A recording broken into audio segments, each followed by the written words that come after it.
Hi, Mystery Recap here. Today, I'm going to explain an American-Australian science fiction thriller film called 222. Spoilers ahead. Watch out and take care. The movie starts as a man walks through the Grand Central Station, New York, with a gun in his hand. People around him notice the gun and start running away. He walks to another man who seems to be protecting a girl. Both the men point guns at each other when the security stops them. The camera pans to a clock, which shows that the time is exactly 2:22. Then, we can hear gunshots. Turns out it was just a dream. A man named Dylan wakes up from his dream, and progresses with his routine, listening to the news. The news talks about a star called Hamelin that died out 30 years ago, but its light is reaching the Earth 30 years later, and that this supernova will have effects on the Earth and its inhabitants. Dylan is then shown on his way to work, riding a bike and heading to the Grand Central Station to take the train. He works as an air traffic controller with serious talent in visualizing patterns. After work, he goes to a club, drinking with his coworkers, and receives a ticket to an aerial ballet as a gift for his upcoming birthday. The following day, at work, he starts to see constellation patterns in front of him. He starts to hallucinate about his recurring dream and cannot communicate with airplanes. He looks at the clock to see it is exactly 2:22. Looking closely, he realizes that the clock has stopped. Dylan comes back to his senses only when his colleagues call him. Dylan notices that the planes are about to crash into each other due to his pause. He quickly reports to the pilots and saves them from crashing by an inch. The passengers inside the planes are relieved. Dylan notices that the clock has started working again. Due to this incident, he is suspended for 4 weeks. The day after he was suspended, he attends the aerial ballet, where he sees a woman named Sarah, and is stunned by her beauty. After the ballet is over, everyone is at the after party. Dylan approaches Sarah and introduces himself. They go to a restaurant and start talking. Dylan tells Sarah that his father was a pilot and that he also trained to be a pilot but could never become one, as he was afraid of flying. Sarah tells him that she works at the Howard Pace Art Gallery. He also tells her about being suspended from work, and he finds out that Sarah was on the plane that almost collided with the other aircraft at 2:22 p.m. Dylan felt apologetic about the incident, but Sarah was instead thankful towards Dylan for saving her life. As they depart, they admit to each other that for a first date, they felt a deep connection and it felt like they had known each other forever. The following day, while on the way to the Grand Central, Dylan notices the same happenings as the day before: siren, a woman laugh, construction sounds, a man saying "May I help you," and glass breaking.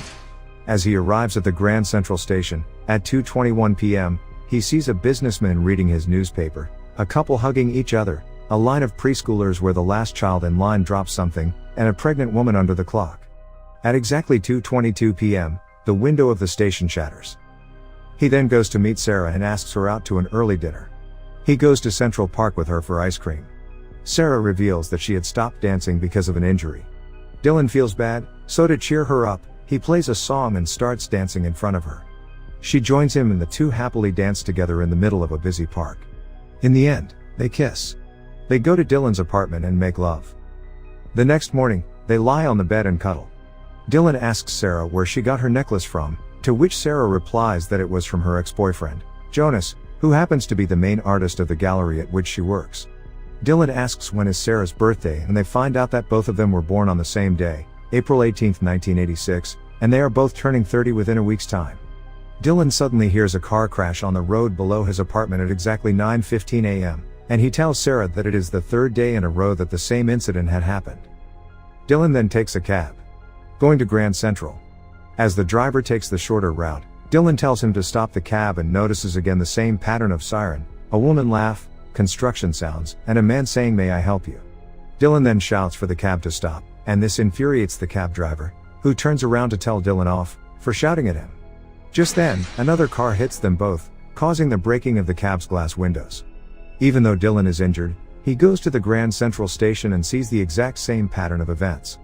A businessman stands with a newspaper, an older couple hugs, a group of kids walks in a line when the last kid drops something, and lastly, a pregnant woman stands under the clock. He tells Sarah of these repeating patterns, but with different people carrying out the same actions. Sarah does not believe Dylan, but helps to clean his wounds from the car accident. Dylan goes home and starts writing all the events of his day, starting from 9:10 a.m.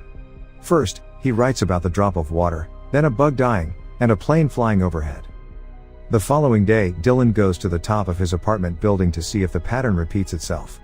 He waits for the drop of water like yesterday, but the sky is clear. However, exactly at 9:10 again, a drop falls onto his notebook. Surprised, he closes the notebook, and when he opens it, there is a squashed bug on the page. Then an airplane flies over him. The pattern has repeated itself. Dylan almost cannot believe it. Dylan goes to the gallery looking for Sarah, and realizes that the gallery was having an exhibition with Jonas' art piece as the main exhibition. Jonas is Sarah's ex-boyfriend. He has created a light hologram exhibition about the Grand Central Station, and Dylan sees that it is exactly like the events that he has experienced in the past few days. A businessman reading his newspaper, a couple embracing each other, a line of preschoolers, and a pregnant woman under the clocks. Dylan assumes that Jonas is stalking him, as only Dylan knows about these events. He attacks Jonas, resulting in a brawl. He questions Jonas on whether he was stalking him. In the audience is the owner of the Kiefer Gallery. He applauds, saying it was a great idea to enact the murder at the Grand Central Station that happened 30 years ago. Sarah apologizes to Jonas about Dylan's attack, and puts her relationship with Dylan on hold. Later that day, Dylan texts Sarah to beg for her forgiveness. In the meantime, he finds a stack of envelopes hidden in his home. He finds out a man named Jake Redman had written these letters to a woman named Evelyn. Upon investigation, Dylan finds out that Jake Redman lived in his apartment 30 years ago, back in 1987. He also finds an article online and finds out about the murder that happened 30 years ago in Grand Central. Jake Redman was the murderer. He killed his lover, Evelyn, and a police officer in the middle of the Grand Central.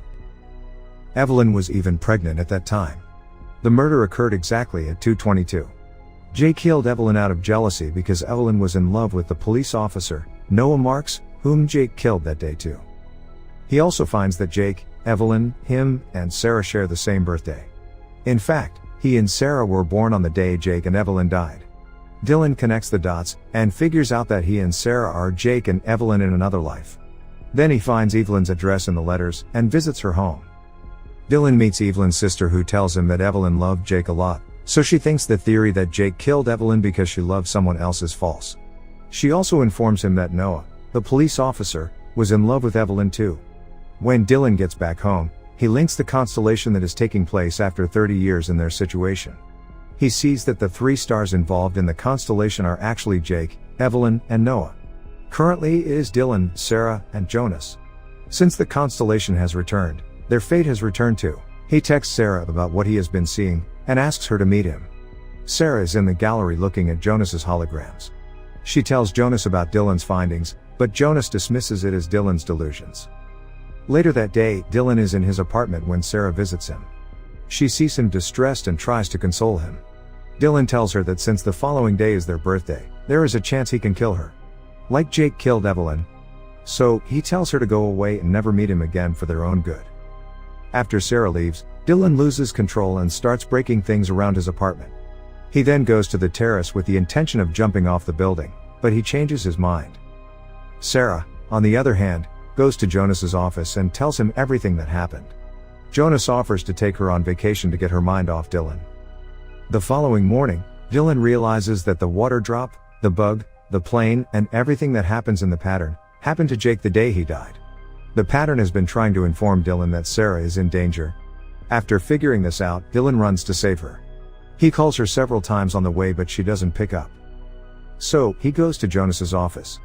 There, he is shocked to see a wall filled with Sarah's pictures and several holograms of her. He realizes that Jonas is obsessed with Sarah.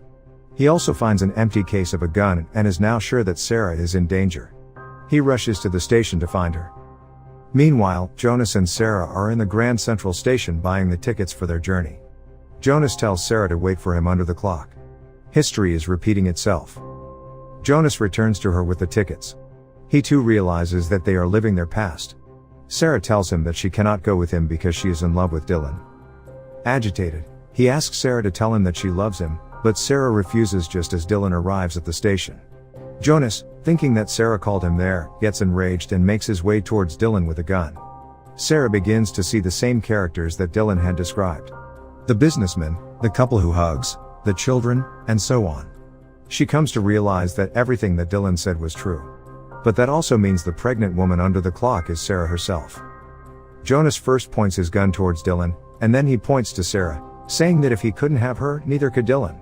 Dylan shields Sarah just in time, but he gets shot at 2:21 p.m. The events from 30 years ago plays out, and at exactly 2:22 p.m., Jonas gets shot by the police who have followed Dylan there. Dylan falls in Sarah's arms and momentarily closes his eyes. He has visions of Jake and Evelyn being affectionate. Luckily, he does not die. Sarah then looks at the clock. It is 2:23 p.m. They managed to survive, and fate has changed. We finally get to know that in the past life too, the police officer Noah was the one who killed Evelyn and Jake, but the police had turned the story around to save their reputation.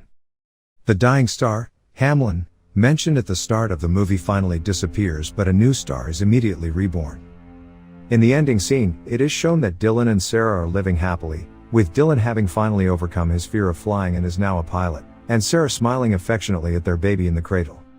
Subscribe for more videos like this, turn on notifications, and leave a like to help the channel out. Thank you for watching.